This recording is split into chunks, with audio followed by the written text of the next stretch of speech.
Bismillahirrahmanirrahim. Assalamualaikum warahmatullahi wabarakatuh. Berkesempatan datang ke Planet Nupo, pesantren Nurul Furqon, punyanya Abah Nasi. Bukan punya saya, punya banyak orang di Punya sini. banyak orang. Kalau boleh tahu nih, Abah Nasi, apa mimpi besar antum membuat pesantren yang saya kira kan di Rembang ini sudah banyak nih, ada pesantren Sarang, ada pesantren Narukan, banyak banget pesantren, bahkan di boleh jadi Rembang ini adalah kotanya pesantren gitu. Gimana, Bana sih? Banyak tapi tidak terbanyak juga loh. Oh, tidak terbanyak. Karena Ya? kalau kita lihat di data ini, di statistik itu, ternyata nggak terbanyak juga Rembang ini, walaupun dikenal sebagai kota santri. Nah, kalau tadi bicara soal visi besar ya, kita ini harus punya visi. Ya. Walaupun ini desa terpencil, bahkan desa tertinggal ini, sekarang ada ini Planet Nupo ini. Ya. Planet keberapa ini berarti ini? Planet di luar planet yang 9 yang kita kenal lah. Ya. Saya dulu kan lahir di sini nih, di balik pohon bambu itu. Jadi di situ ada pesantren Al-Falah itu. Itu adalah pesantren yang didirikan oleh bapak dan ibu saya.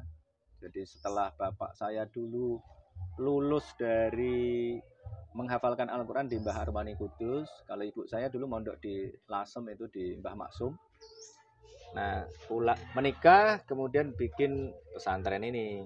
Ya ngajari anak-anak kampung lah awalnya. Dan kemudian sekarang berkembang, sekarang dilanjutkan oleh adik saya. Ya, santrinya ya sekarang ya ratusan lah. Ya. Nah, pada saat itu belum lama ini, karena saya mengawali dengan membuat pesantren di Semarang kan, di dekat kampus UIN itu. Karena saya merasa bahwa ada anak-anak muda yang tidak teradvokasi, anak-anak muda lulusan SMA yang mereka sebenarnya punya kemampuan akademik yang baik, tetapi mereka terkendala, terutama masalah ekonomi. Maka kemudian saya bikin program beasiswa tahun 2011 itu.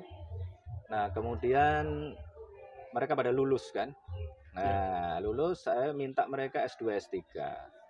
Nah, pada saat mereka menjalani S2, S3 ini pada ngapain nih? Kebetulan ada teman saya ngajak bikin sekolah. Ada temen nih, namanya Mas Arif Budiman yang punya itu Al Furqon Rembang. Makanya namanya Nurul Furqon. Oke. Ya, separuhnya diambil dari sana, Nurul Furqon yang di kota itu. Cahaya pembedah. Nah, kenapa kok saya tangkap langsung? Karena awalnya sebenarnya begini, awalnya anaknya Mas Arif ini mondok di Monas Institute. Saya bikin program Sancil namanya, santri kecil, anak-anak SD dulu. Yang programnya itu menghafal tasrif aja. Jadi kalau ini yang nggak tahu tasrif, ya itu go, going, when, gone di bahasa Inggris. Jadi kalau bahasa Inggris itu satu kata berubah menjadi 10 belasan kata lah kira-kira. Jadi kalau mau bahasa Inggris harus ngerti itu. Tapi kalau bahasa Arab satu kata berubah menjadi 400-an kata. Nah itu dia ya. Ini tapi canggih nih. Sebenarnya kalau anak-anak diajari dengan sistematik nggak perlu waktu lama.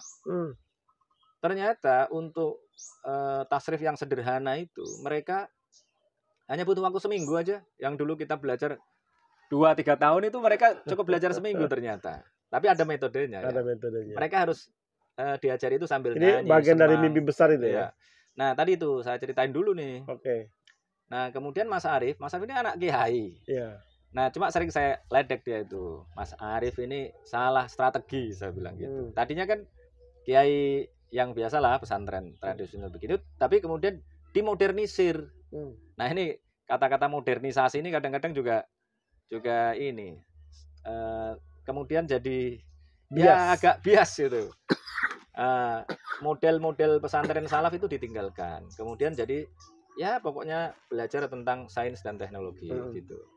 Jadilah sekolah yang tidak ada tasrifnya misalnya gitu. Nah, Mas Arif tapi sudah pernah belajar itu sehingga dia ngerti. Dulu dia belajar ini lama, kok anaknya mondok cuma seminggu ya pesantren kilat di Monas Institute itu kok bisa gitu. Agak kaget juga dia. Kemudian saya ditanya, kenapa kok yang kamu jadikan sebagai fokus adalah belajar tasrif? Saya bilang, ini adalah modal untuk anak-anak kita menghafal Al-Quran. Karena tadi pernah kita bahas kan, ya, bahwa menghafalkan Al-Quran tanpa mengerti artinya itu tingkat kesulitannya 7 kali lipat, butuh effort 7 kali lipat. Wah, terus dia mengatakan, kalau begitu kita bikin SMP aja, nanti kelinci percobaannya anakku, dia bilang gitu. Nah, ini sesuai dengan visi saya tadi, gitu, yang ente tanyakan itu. Karena sejak SMA saya sudah punya pikiran untuk mengkonvergensikan antara ayat kauliyah dengan ayat kauniyah. Kalau saya kan sekolah di sini kan, lahir di pesantren, gitu kan? Lahir di lingkungan pesantren, sekolah di madrasah. Anak kiai lah, Gus. Ya, enggak lah, enggak menggunakan istilah-istilah itu. Nah, kemudian sekolah di madrasah aliyah, di Lasem saya sambil mondok menghafalkan Al-Quran kelas 1 SMA. Kemudian sebelum naik kelas 3, alhamdulillah saya sudah selesai. Nah, itu saya ingat-ingat. Oh, saya dulu menghafal Al-Quran cepat itu karena ngerti artinya. Nah, itu yang kemudian menghasilkan metode artikan baru hafalkan. Itu metode yang saya gunakan. Ini anak-anak di sini.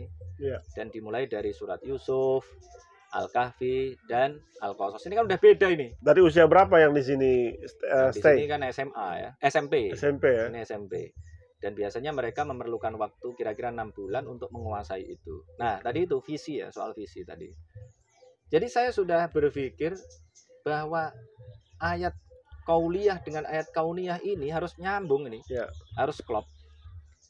Kenapa begitu? Karena Al-Quran ini bisa dipahami kebenarannya kalau kita melihat alam semesta ini dan kemudian melihat ada kecocokan antara yang dikatakan oleh Al-Quran dengan yang ada di alam.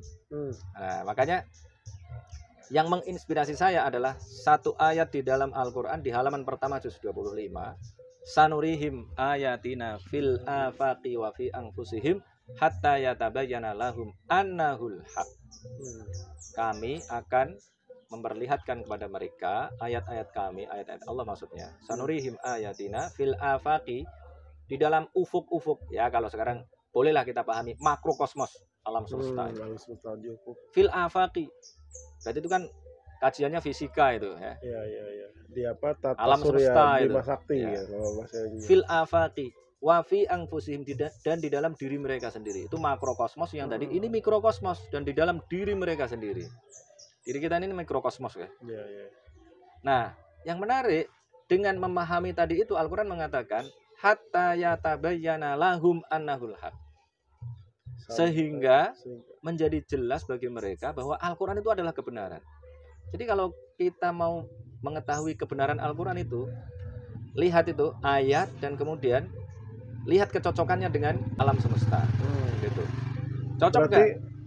Antara mimpi besar atau visi besar itu sebenarnya karena terinspirasi oleh Al-Quran. Oh iya, pasti itu. Nah, kalau saya dulu kan kemudian karena tadi ayat tadi itu fil afaqi ini tadi saya bilang fisika, disiplin ilmunya ya kan. Wa fi anfusim kedokteran nih. Nah, makanya dulu saya kepengen masuk fakultas kedokteran. Ya biasalah anak-anak kecil-kecil itu kan dimotivasi oleh orang tuanya nanti jadi dokter gitu. Mungkin ya ada itu juga. Nah, kemudian akhirnya Anda jadi dokter kan jadi dokter. Nah, akhirnya dulu itu saya gimana ceritanya itu. Nanti ceritanya panjang lah sampai akhirnya saya nggak ikut tes itu. Sebenarnya pengen masuk fakultas kedokteran, tapi saya dulu diterima PMDK di UNES di Fakultas MIPA jurusan fisika. IKIP waktu itu masih IKIP ya. Iya, UNES. Nah, tapi pas saya masuk jadi UNES tuh. Nah, saya akhirnya ya sudahlah. Yang penting masuk dulu. Akhirnya saya masuk fisika, masih dalam koridor lah tadi itu. Oh, belajar fisika gitu kan. Untuk mempelajari galaksi. Untuk mempelajari hukum-hukum alam. Agar tadi bisa mengkoneksikan antara ayat kauliyah dengan ayat kauniyah.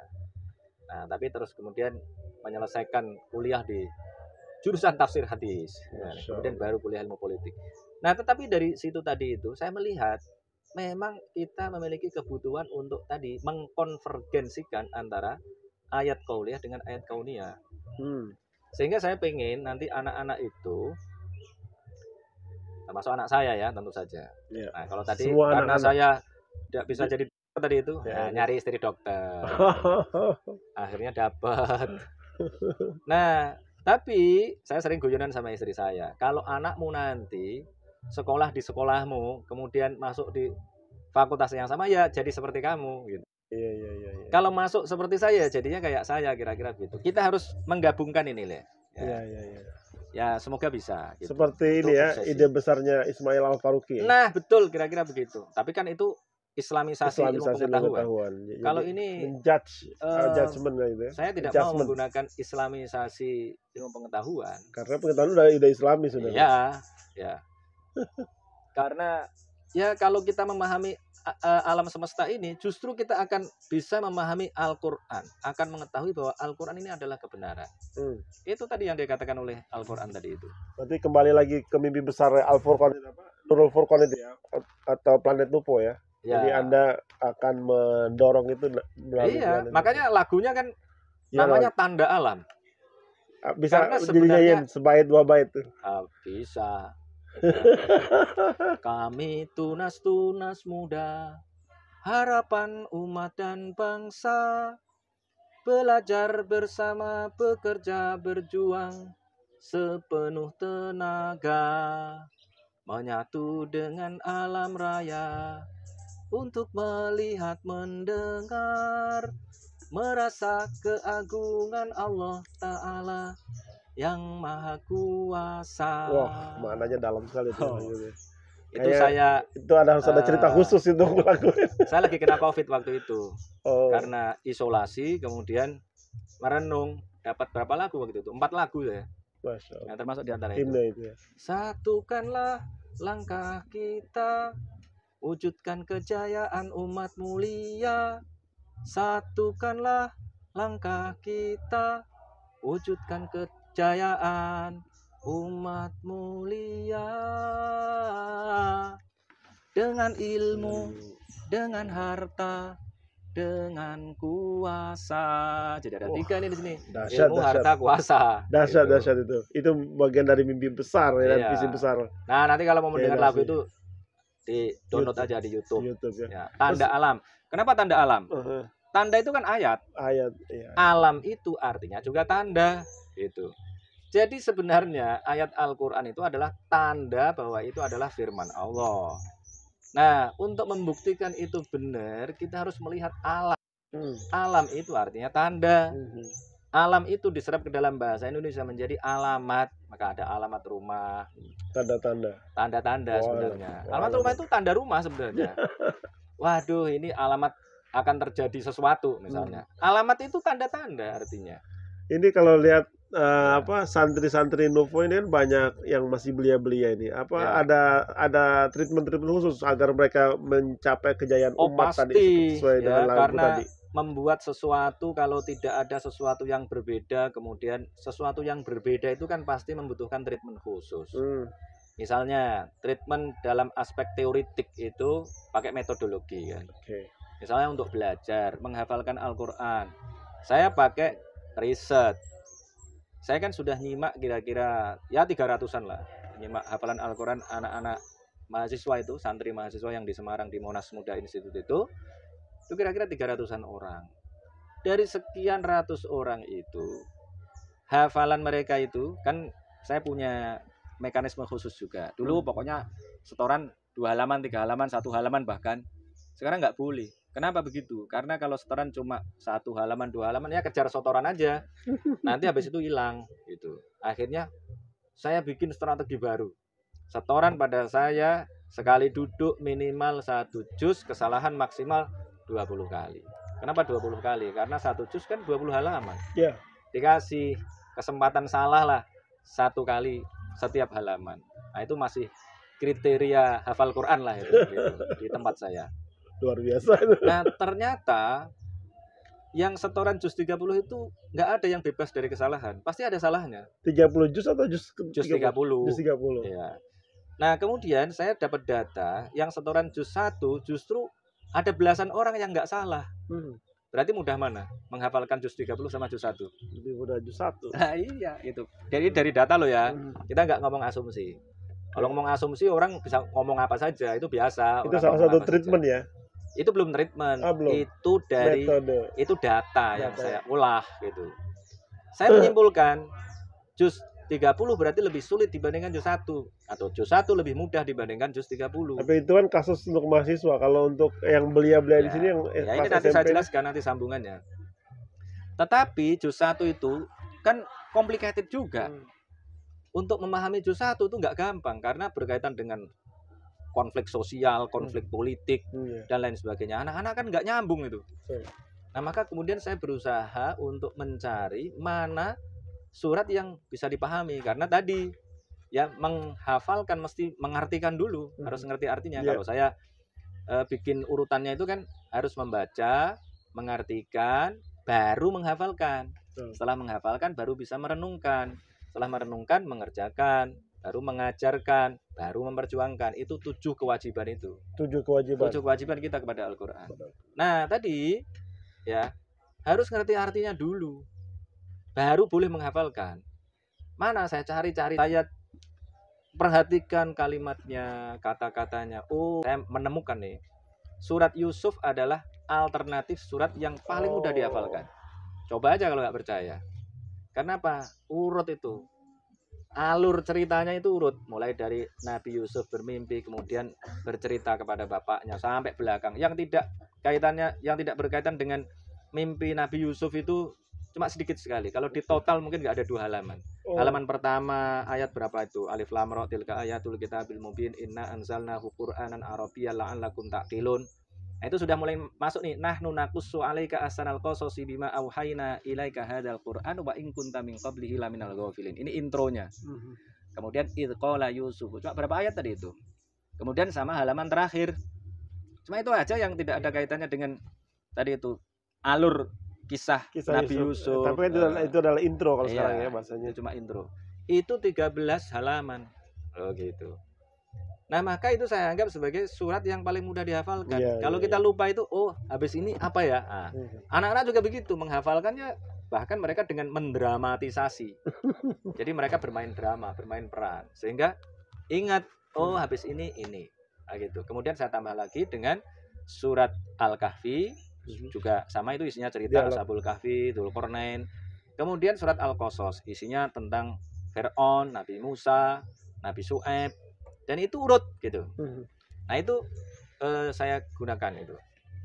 Itu kan treatment namanya. Treatment khusus, dan alhamdulillah signifikan. Anak-anak sudah banyak ini yang menghafal Al-Qur'an mulai dari surat Yusuf tadi dan hasilnya bagus. Kalau public speaking diajarkan juga, jadi treatment juga. Oh iya, public speaking di sini diajari storytelling. Storytelling. Ya. Jadi kalau dari rumah itu mereka diajari untuk menceritakan apa yang terjadi di rumah, seharian tadi itu ngapain aja. Kan itu kan penting kan, ngomong itu. Nah, di sini nih khutbah, ya kan? Khutbah ini saya di sini ini khutbah baru sekali saya. Nah, yang lainnya dilakukan oleh siapa? Yang lain dilakukan oleh santri. Nggak takut seperti yang di Az-Zaitun itu loh. Kenapa? Santri yang khutbah kemudian mengutip itu menurut saya itu kan biasa. Oh, itu dibesar-besarkan juga. Oh iya, itu ramai sekali itu. Bahkan di ada satu channel YouTube yang khusus membahas tentang khutbah itu. Khutbah tersebut. Oke. Ya itu kalau bagi saya biasa. Makanya ente kalau datang ke sini saya bilangin apa? Pak Rahmat, ini hari Jumat, nanti yang khutbah anak kecil-kecil, siapkan telinga agak gatal sedikit. Ya kan? Karena saya pernah mengalami ya ya kalau di sini kan gatal biasa karena anak kecil kan. Tapi kalau saya sendiri yang khutbah ya biasa gitu. Anak-anak nggak dapat kesempatan. Karena mereka ini kan harus dapat kesempatan. Kalau mereka nggak dapat kesempatan kapan bisanya gitu. Ya. Mereka harus praktek langsung. Ini. Oh jangankan ini anak-anak. Saya punya teman. Nah, ini jangan saya sebut. Kalau saya sebut pasti tahu. Karena ini mantan pejabat, mantan aktivis, mantan pejabat, mantan gubernur, mantan menteri. Kurang apa aja. Komplit. Bilang sama saya, Pak Nasi, saya ini pengkor-pengkor, ini anak macan katanya. Kalau saya pidato di mana-mana sudah sering. Tapi kalau khutbah saya belum pernah katanya. Ini kan ada tata caranya gitu. Nah, ini yang saya harus belajar katanya. Akhirnya oke. Dan akhirnya khutbah pada saat itu. Apakah langsung benar? Ya enggak juga gitu.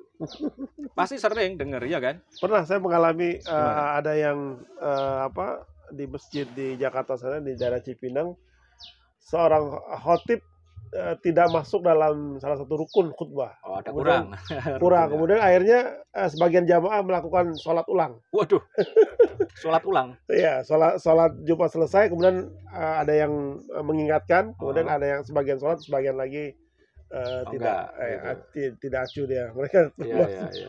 Yang penting sudah sholat Jumat. tidak sholat Jumat Di mana itu? di daerah Cipinang. Oh, iya. Ya itu kan berarti kan harus praktek kan. Betul. Jadi kalau melihat anak kecil misalnya khutbah tadi itu ya ini saya nanti dituduh membela lagi kan. Saya itu hanya mengatakan apa adanya. Tentang Az-Zaitun itu sekali lagi kan saya cuma nyinggung soal adzan. Kemudian apalagi yang saya bilang itu Tentang sholatnya itu yang berjarak. ya itu mereka punya argumentasi sendiri kan Iya. katanya masih apa namanya? Tafasahu itu ya. Kalau itu sudah saya kritik. Udah, Bahwa itu nggak pas gitu. Oke, wow, jadi Akhirnya Anda nggak pas. apa balance ya antara Ya pokoknya kalau benar saya bilang benar, kalau misalnya terjadi perbedaan tafsir. penafsiran yang berbeda atau tidak pas, ya itu saya kira banyak juga ya penafsiran yang tidak pas. Tadi yang kita bahas watazawadu fa inna khairaz zati taqwa itu kan melencengnya jauh gitu. Berbekallah kalian karena sebaik-baik bekal adalah takwa. Itu kan Ternyata yang dipahami takwa adalah sebaik-baik bekal, padahal kan enggak gitu. Padahal yang dimaksudkan di situ harus berbekal. Bekalnya apa? Ya duit bekalnya gitu. Karena orang haji mau berangkat haji harus pakai duit gitu. Itu kan melenceng jauh. Al-Qur'an menyuruh kita untuk bawa duit, kita mau menafsirkannya apa gitu. Ya, jadi ya kita kritik juga gitu loh. Kontroversi Az-Zaitun yang dikritik kita kritik, Ya. yang enggak. Ya. Yang umum lagi misalnya. Misalnya dalil ini puasa, coba. Dalil puasa itu Al-Baqarah ayat berapa? Al-Baqarah yang 185 ya, 186. 108? 185 186. Nah, ente udah bener itu. Padahal biasanya orang mengatakan 183. Padahal yang benar adalah 185 dan 187. 186 itu nggak ada kaitannya dengan puasa. Ya. Tapi kan umum banget. Khotib di mana-mana ya, kebanyakan khotib ini mengatakan ya ayyuhalladzina amanu kutiba alaikumusiyam. Padahal itu puasa hitopnya umat awal Islam dan itu sudah nggak berlaku sekarang. Ayat itu sudah dinasakh dengan 185 gitu. Tapi kita lihat di tafsir, kalau kita baca tafsir Jalalain masih berkecenderungan ke situ. Nah, kalau tafsir Ibnu Katsir itu sudah memberikan penjelasan komprehensif bahwa ayat itu sudah nasakh gitu. Nah, kayak gitu gimana coba? Ya kita harus saling kritik aja, biasa aja, siapapun. Ya. Tapi praktek yang ada di Az-Zaitun kita kalau saya karena pengalaman ini menghadapi anak kecil-kecil. Mana anak kecil-kecil tuh? Itu yang lagi itu kan anak-anak SMP. Saya kasih kesempatan untuk khutbah. Ya, alhamdulillah. Sekarang saya tanya kan, kalau habis khutbah, gimana tadi rasanya? Deg-deg gitu kan. Deg-degan. Oh, jangankan yang mahasiswa yang kecil-kecil begini-begini ini. Apa namanya? Yang di Semarang aja, itu kalau saya datang itu, misalnya, ya masih agak grogi-grogi dikit. Oke. Gitu. Demam panggung istilahnya ya. Tapi kan setelah itu, ya, setelah khutbah kedua, ketiga sudah agak biasa, gitu. Dia sudah bisa ini. Itu, ya kan begitu. Kesalahannya itu qala Rasulullah sallallahu alaihi wasallam. Qala Rasulullah fil Qur'anil Karim. Fil Qur'anil Karim. Nah, itu dia. Ya itu coba saya pernah juga, misalnya apa ya? Ya pokoknya awal misalnya khutbah di Senayan misalnya. Di situ kan tokoh-tokoh semua, ya kan? Anggota DPR ada, kadang ada menterinya juga datang sekolah ikut sholat di situ. Ya awalnya ya nervous juga gitu. Tapi setelah kedua, ketiga, keempat, pidato udah biasa aja gitu. Syuting di TV itu dulu pertama kali ya nervous juga gitu kan. Ada banyak kamera besar. Nah, sekarang kita tinggal milih mau memberikan kesempatan kepada anak-anak kecil itu untuk latihan apa enggak, gitu aja. Karena yang akan berjaya itu di masa depan untuk itu Islam. Itu harus latihan loh. Itu mereka ini ya. Itu yang disebut ini laduni namanya. Latihan kudumuni. Bukan laduni yang dapat ilmu tanpa belajar itu bukan latihan kudumuni gitu. Nah, memang itu mungkin kekeliruannya begini. Nah, Al-Zaitun mestinya tadi itu jangan langsung live. Mestinya itu diedit dulu. Kalau ada kekeliruan ya jangan dipublikasikan. Nah, itu keteledoran menurut saya. Ya. Tapi tadi itu kalau sampai mengatakan bahwa ini bukti paham bahwa sesat misalnya, saya kira berlebihan lah gitu. Nah, kemudian ya kalau ada yang lain-lain misalnya, ya saya kalau ada sesuatu yang nanti berkaitan dengan pemikiran, itu berkaitan dengan disiplin ilmu saya, kalau tidak sesuai ya saya kritik aja, wong saya nggak ada hubungan apa-apa. Kalau terkait dengan itu, dengan saya nggak kenal loh. Panji Gumilang itu saya nggak kenal. Panji Gumilang juga nggak kenal saya. Tapi kalau lihat Pak Nasi kayak mirip Panji Gumilang kalau di samping kayak peci. Pecinya beda. Pecinya dia besar ya, tinggi. Ya, itu. Ya saya kan mengatakan yang simpel-simpel aja, ya kan. Misalnya tadi softnya ada perempuannya campur, itu kan sudah dibahas, kira-kira dibahas lebih dari 10 abad yang lalu. Sudah dibahas bagaimana kalau softnya begini, softnya kalau ada perempuannya gimana. 2 mazhab mengatakan itu makruh, 2 mazhab mengatakan itu haram. Masa mau kita perdebatkan lagi? Kalau ada yang kemudian melakukan yang makruh, ya udah biarin aja, itu pilihannya sendiri kan gitu kan. Nah, gitu kan? Iya. Yang mau milih haram ya jangan lakukan, gitu aja. Iya. Kalau argumennya kemudian itu hadis Nabi, sebaik-baik soft adalah sebaik soft laki-laki ya, sebaik-baik soft laki-laki adalah yang terdepan, sebaik-baik soft perempuan adalah yang paling belakang. Awalnya kan karena ada fenomena di kita harus ada tabir kan. Nah Syekh Panji Gumilang tidak mau pakai tabir itu kan awalnya. Itu yang mengundang kontroversi sebenarnya. Ya itu kan penafsiran lagi kan itu kan. Kalau prakteknya lagi misalnya di kampung-kampung banyak, lihat aja itu soft laki-laki itu kan kanan kiri sudah. Padahal hadisnya itu depan belakang. Ya, kalau perempuan di belakang. Nah sekarang banyak kan masjid yang kanan kiri kan. Itu bid'ah nggak kalau begitu? Kalau mau diukur dengan begitu tadi itu. Iya. Nah tadi itu ya sudah, itu pilihan gitu. Pilihan, ya. Itu masih oke lah, tapi makruh tadi itu memang hukumnya. Tapi mereka kan punya perspektif sendiri, dan apakah kemudian mau kita anggap sesat yang begitu? Jangan. Loh kan kira-kira kan begitu. Ya mungkin sebagian yang ada yang menganggap itu haram. Ya kalau menganggap haram ya itu sesat. Tapi kan masih ada pilihan lain yang tadi hukumnya makruh. Ya. Makruh berarti nggak sampai sesat kan? Loh gitu kira-kira. Nah kalau hijab itu, saya memperjuangkan hijab itu di mana? Hijab itu kalau di sini misalnya, ya di sini ini anak-anak ini saya latih untuk bergaul dengan normal, saya selalu ingatkan gitu. Nggak takut dicap ini praktek bercampur gitu?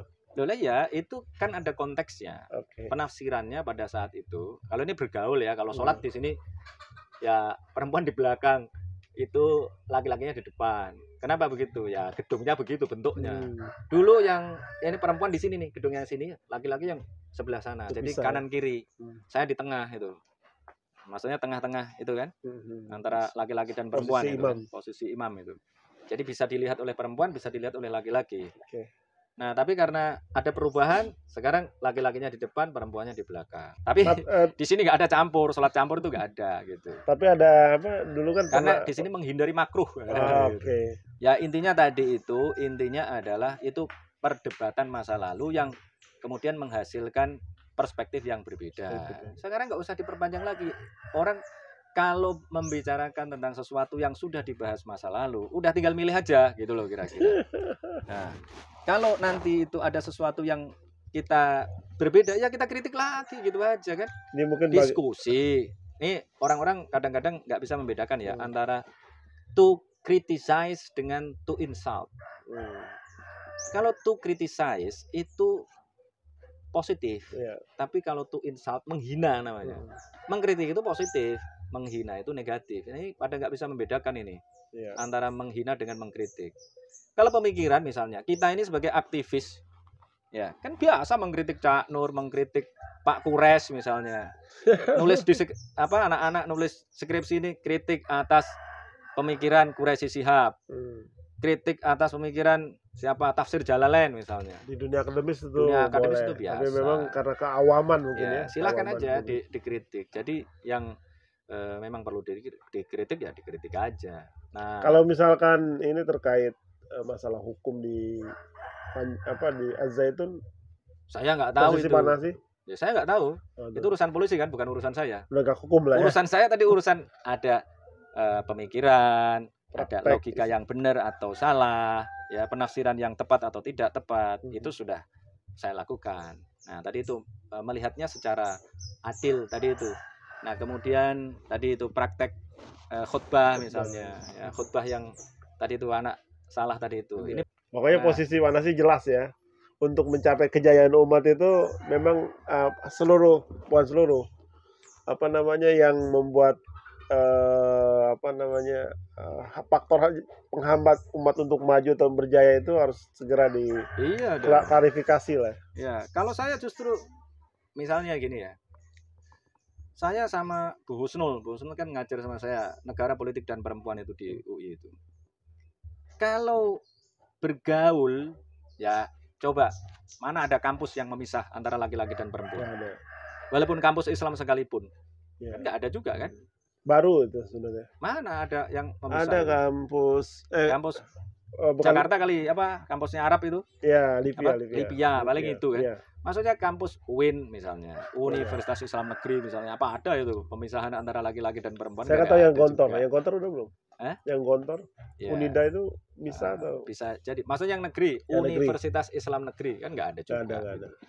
Maksudnya itu pilihan gitu, itu nggak usah diperdebatkan lagi. Nah, yang wajib itu adalah memisahkan antara laki-laki dan perempuan di bis. Transjakarta, ya, Trans Semarang, gitu ya. Itu udah di juga. Mana itu? Lah itu wajib itu. Dulu kita mendorong itu. Ya. Dulu kan nggak dipisah.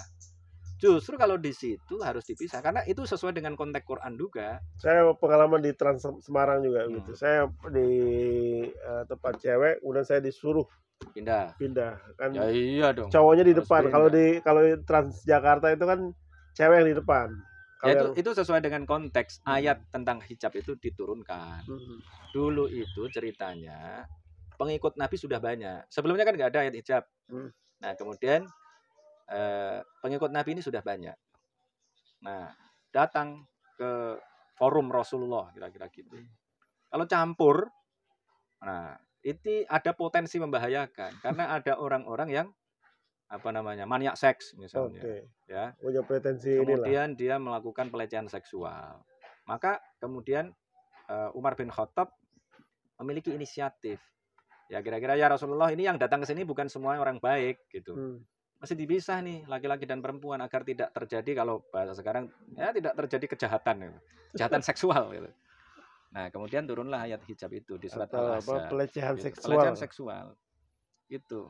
Ya itu memahami Islam, memahami Al-Quran ya mesti begitu sesuai dengan konteks sosiohistorisnya. Ya mudah-mudahan mimpi besar atau visi besar Pak Kiai Nasi membangun Nuvo. Lah mimpi besarnya tadi apa tadi? Udah ketemu belum tadi? Mimpi besarnya adalah melahirkan anak-anak yang sudah menyelesaikan urusan Al-Quran sebelum SMA. Jadi sebenarnya bisa. Pentahapannya itu ya? Iya. Jadi menghafalkan Al-Quran, menguasai ilmu alat sudah. Kemudian tadi itu asbabun nuzul, asbabul wurudil hadis itu bisa dikuasai sebelum lulus SMA karena logikanya sudah memadai itu anak-anak itu. Wong ini anak SMP aja sebagian udah bisa kok. Anak SMP ya. Tadi itu mulai SMP kelas 1 tapi butuh waktu 6 bulan. IQ-nya harus di atas 105. Nah ini. Penentu ya IQ-nya. Iya, IQ itu di sini ada tes IQ juga. Ada. Nah, kemudian dibangun kecerdasan emosionalnya, kecerdasan spiritualnya. Tapi jangan dikira kemudian pinter itu nggak penting. Yang penting adalah akhlak misalnya. Loh, akhlak itu dibangun di atas ilmu gitu.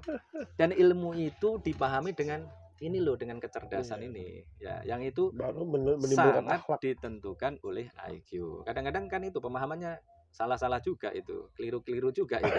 IQ jongkok gitu ya. Apa itu? Adab di atas ilmu misalnya. Loh ilmu itu kan Al-Quran. Ya kan? Lah adabnya dibangun atas apa? Ya atas Al-Quran.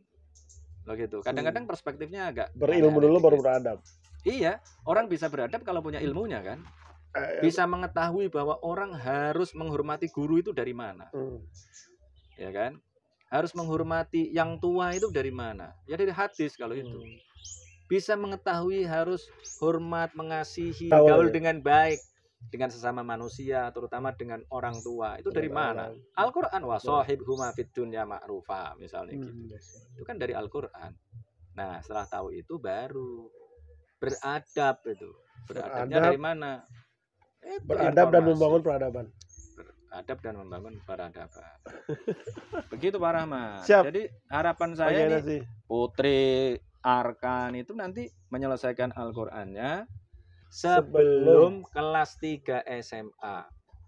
Nah, sehingga nanti SMA itu kelas 3 mereka sudah bisa mempersiapkan diri untuk masuk ke perguruan tinggi dengan yang membuat mereka memiliki profesi, skill hidup gitu. Jadi kuliahnya itu kuliah di perguruan tinggi yang memberikan skill hidup, kecuali nanti ada anak yang punya kemampuan khusus misalnya. Kenapa nggak langsung ke gimana? Politeknik atau vokasi tuh? Ya, nanti kan melihat anak-anaknya gitu loh. Tapi yang saya inginkan kan lahir anak dengan kualifikasi Muslim intelektual profesional.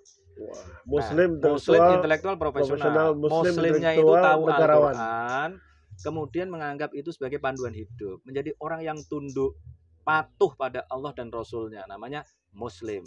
Tunduk dan patuh itu adalah Muslim. Muslim itu adalah orang yang menyerahkan dirinya pada Allah. Aturannya Al-Quran. Intelektual gimana? Ya harus intelektual dong.